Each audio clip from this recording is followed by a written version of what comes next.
Practice Test 2. You will hear a number of different recordings and you'll have to answer questions on what you will hear. There will be time for you to read the instructions and questions, and you will have a chance to check your work. All the recordings will be played once only. The test is in 4 sections. Write all of your answers on the test pages. At the end of the test, you will be given 10 minutes to transfer your answers to an answer sheet. Now turn to Section 1.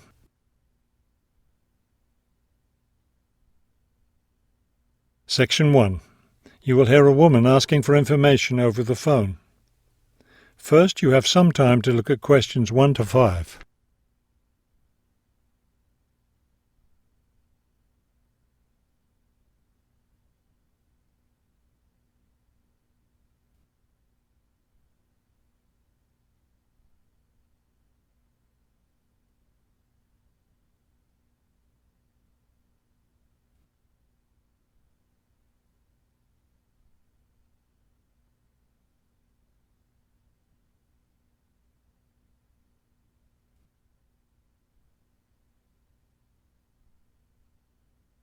You will see that there is an example that has been done for you. On this occasion only, the conversation relating to this will be played first. Good afternoon, Plainfield Community Centre. Yes, hi. I'm new in town, and I was curious about the services the community centre has to offer. The man answers the phone. Plainfield Community Centre. So the words Community Centre have been written at the top of the form. Now we shall begin. You should answer the questions as you listen, because you will not hear the recording a second time. Listen carefully and answer questions 1 to 5. Good afternoon, Plainfield Community Centre. Yes, hi. I'm new in town, and I was curious about the services the community centre has to offer. We offer a variety of recreational activities. What were you interested in particular? Well, everything, I guess. Okay, let's start with kids. I have a teenage son. What activities do you have for teens? Right now, during the school year, we have tutoring sessions for children and teens in all subjects. That would be good. He needs help with algebra. We can certainly help with that. Just have him come by any Wednesday or Saturday afternoon. That's when the tutoring sessions are scheduled. Fantastic! What about sports? Do you have sports activities for teens? We have tennis lessons on Sunday mornings for teens and Sunday afternoon for adults. I don't think my son would like that, but my husband might. For myself, I'd be more interested in yoga. Do you offer yoga classes? We do. Our yoga classes take place on Tuesday and Thursday evenings.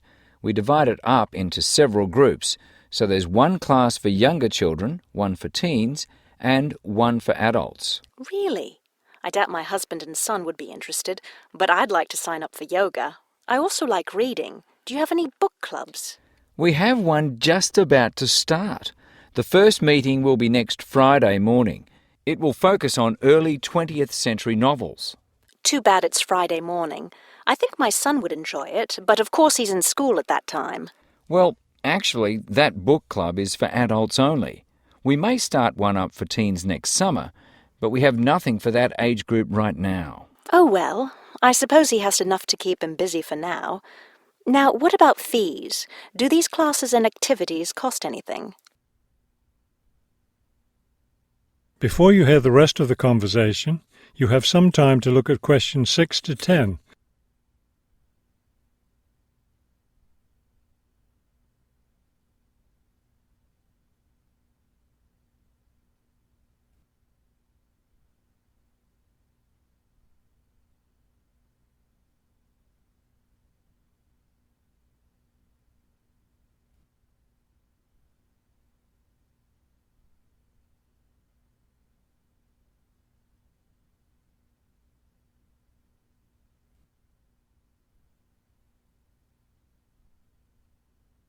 Now listen and answer questions 6 to 10.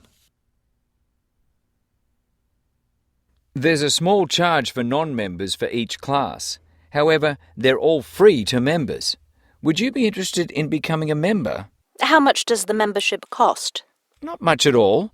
The yearly fee is $75 for individuals and $225 for families. What do I get with the membership? You get free access to all classes and activities, and you can use our facilities like the tennis court, the exercise room, and the meeting room.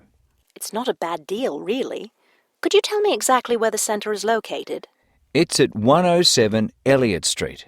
Is that Elliot with 2 L's or 1 L? 1 L. Eliot.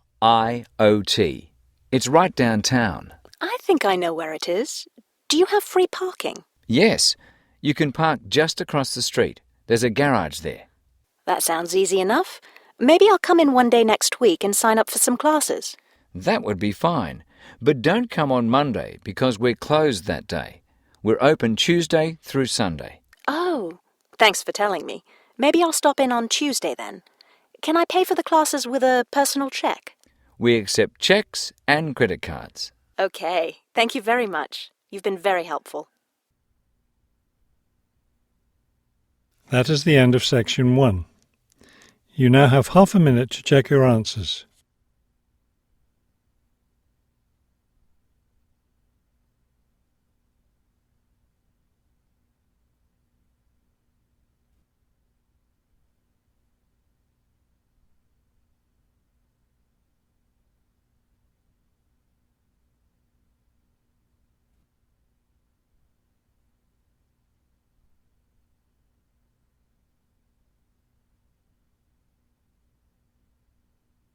Now turn to section 2.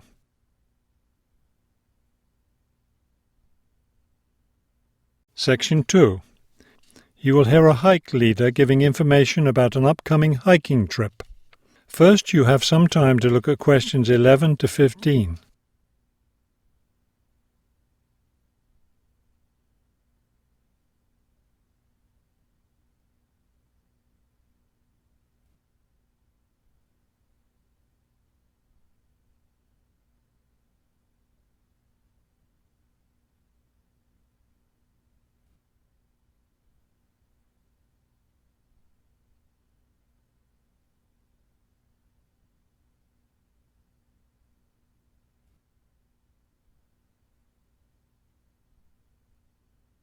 As you listen to the first part of the talk, answer questions 11 to 15. Good evening, everyone. As you know, this is our last meeting before we set off on our annual week-long hiking trip. So tonight I'll be telling you everything you'll need to know to be ready for the trip. Let's talk about equipment first. Having the right equipment is essential for your comfort and safety. First, you'll need a warm and comfortable sleeping bag. However, you won't need to worry about carrying a tent, since we'll be sleeping in shelters along the way. Also, part of the fee you've paid for the trip goes toward food, so you won't need to put that on your packing list either. We found, though, that it's more efficient for each person to bring his or her own dishes, so be sure to pack a plastic bowl, a cup, and a fork, knife, and spoon. That's all you'll need in the way of dishes. Perhaps the most important item to put on your list is a comfortable pair of hiking boots. Nothing ruins a hike more than getting blisters and sores from ill-fitting boots. So make sure your boots fit you right. Shoes and sneakers aren't adequate for the type of hiking we'll be doing. Of course, a backpack is necessary for carrying your equipment. Make sure you have one that's lightweight and comfortable to carry. Walking poles have become popular among hikers recently, but we don't recommend them.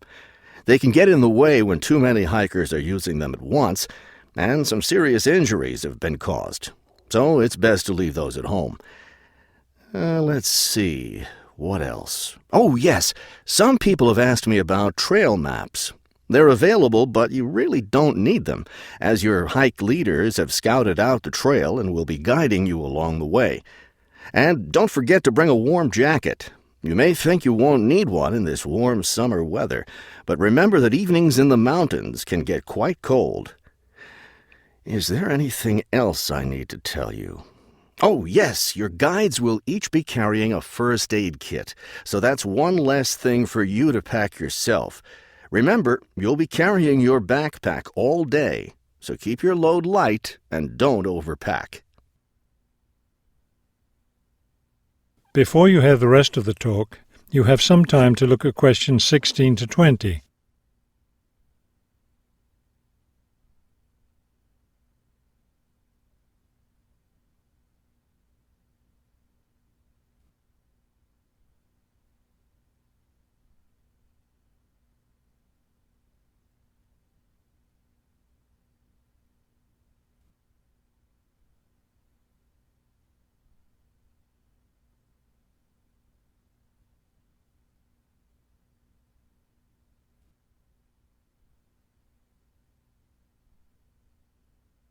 Now listen and answer questions 16 to 20. I know you're all experienced hikers, but it's always worth repeating the rules of the trail since they're so important. These rules are in place for the safety of everyone on the trip. As you know, there'll be a hike leader walking at the head of the line who will show the group the way. At the end of the line will be the rear leader, or sweep. It's important to always stay ahead of this person while we're on the trail. There are several different trails on the mountain where we'll be hiking, and they cross each other at some points. When you come to any intersection of trails, stop and wait for the rest of the group to catch up. This way we can be sure that no one goes off on the wrong trail. Let me emphasize here how important it is to stay on the trail. We'll be climbing through some steep and rocky areas. Don't be tempted to go off on your own and try to climb some rocks. That can be quite dangerous. Also, it's not likely, but it is possible that we'll encounter some large wild animals along the way. The last thing you want to do is try to feed any of them.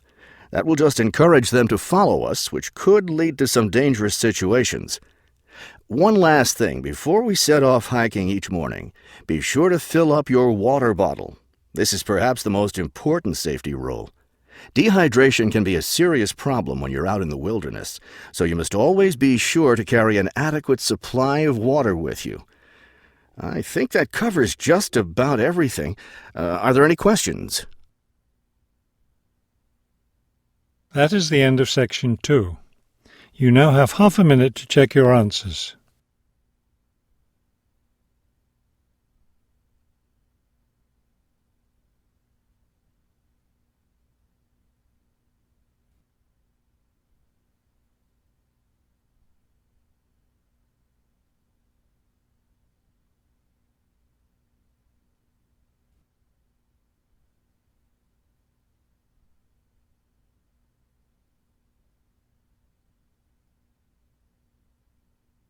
Now turn to section 3.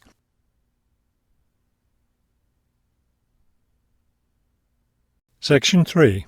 You will hear a conversation between a university student and a faculty advisor about the requirements for the student teaching semester. First, you have some time to look at questions 21 to 24.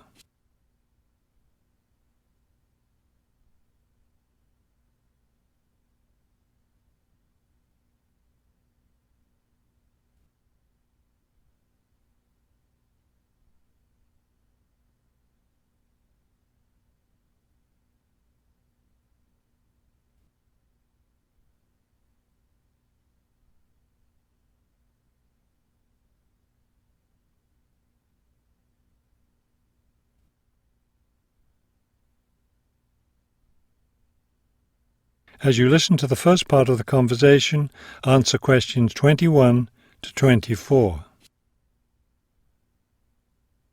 I'd like to go over with you today some of the requirements for your student teaching, which you'll be undertaking next semester. I'm really looking forward to working in a real classroom and teaching children, but I'm nervous about it too. One of my roles is to provide you with whatever support you may require. One thing that helps me do that is to know what you're doing in the classroom, so I require all my students to keep a journal about their teaching experience. That sounds like a lot of work. Will I have to write in it every day? Yes, if you can. You'll give it to me at the end of each week. Another thing I'll want from you is a few sample lesson plans. I'll let you know ahead of time exactly how I want you to do them. Several of us from the university will be student teaching at the same school. Are we supposed to get together regularly to discuss our work? I'll meet with each student teacher individually, but you aren't required to meet with each other. Of course, you can talk together as much as you want. You will, however, have to observe some of the other teachers in the school, besides the teacher you'll be working with. Then will I get an evaluation from my supervising teacher at the end of the semester? Actually, no. I'll do your evaluation, and I'll base it on several things. One is your required portfolio, which should contain samples of your class activities and your students' work. Another important thing is your term paper. Then there won't be a final exam? No, we don't feel that's necessary for student teaching. Before you hear the rest of the conversation, you have some time to look at questions 25 to 30.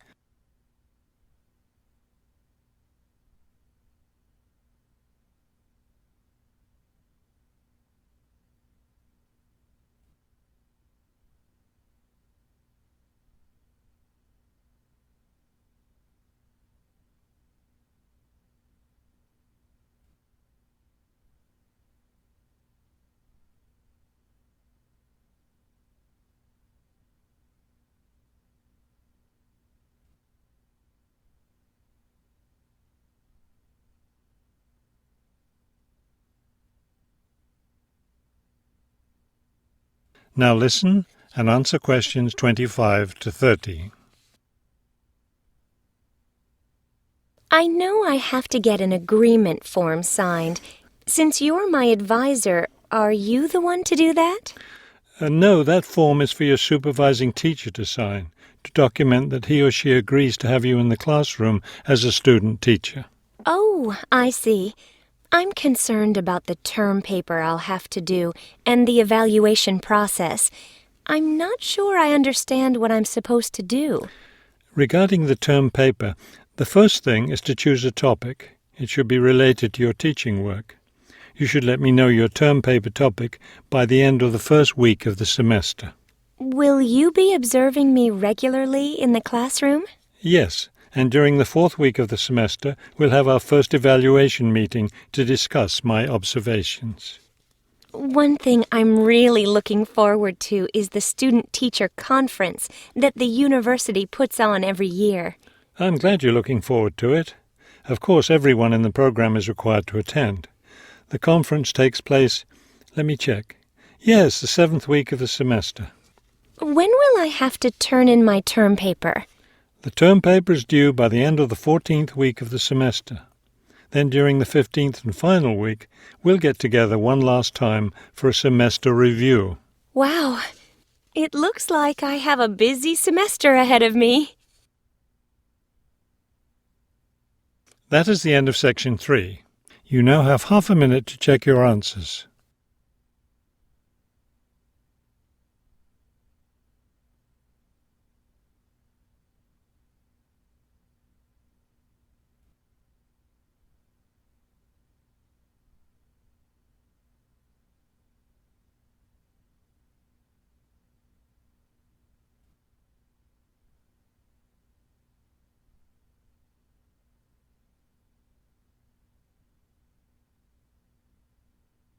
Now turn to section 4.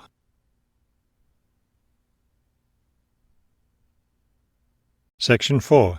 You will hear a lecture about customer psychology. First, you have some time to look at questions 31 to 35.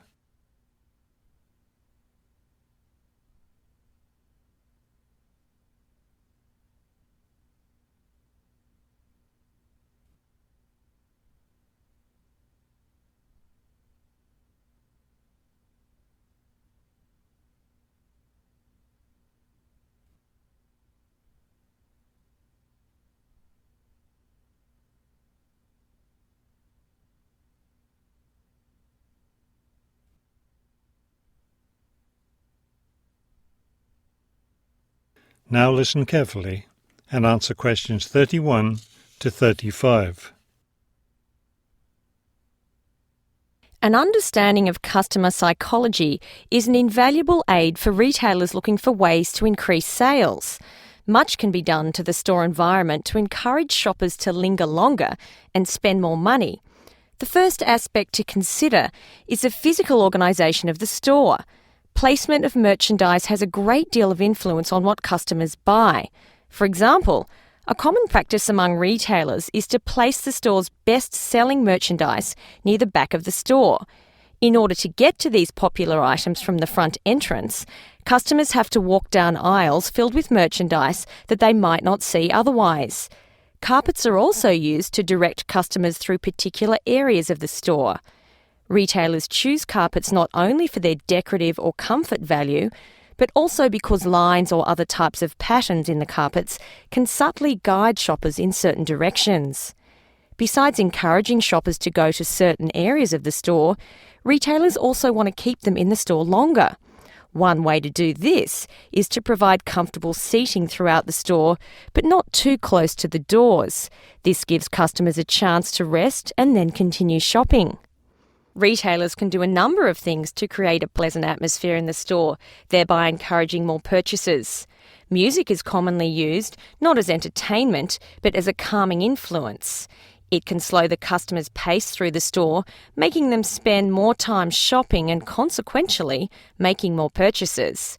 Scents are also used in various ways. Everyone has had the experience of being drawn into a bakery by the smell of fresh bread. Experiments have been done with other types of scents as well. For example, the scent of vanilla has been used to increase sales in clothing stores. Before you hear the rest of the talk, you have some time to look at questions 36 to 40.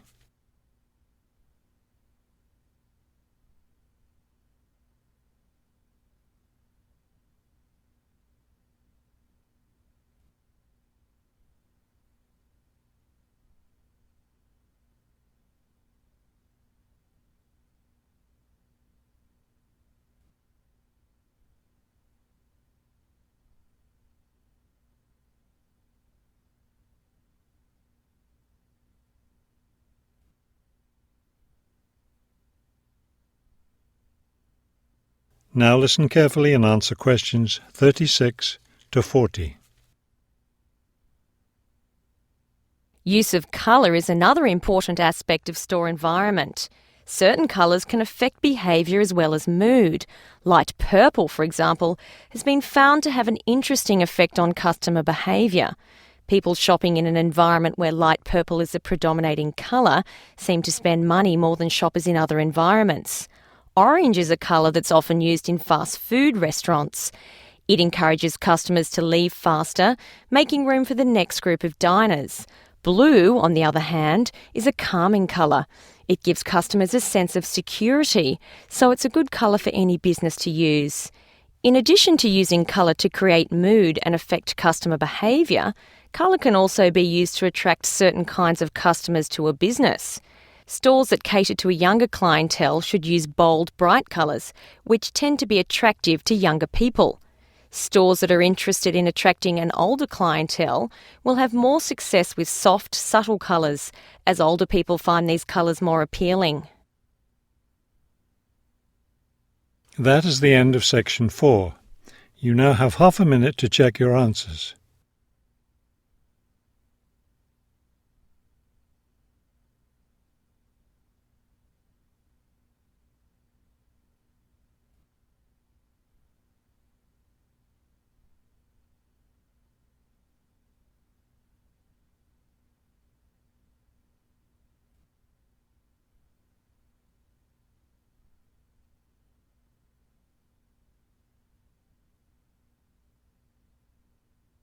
You will now have 10 minutes to transfer your answers to the listening answer sheet.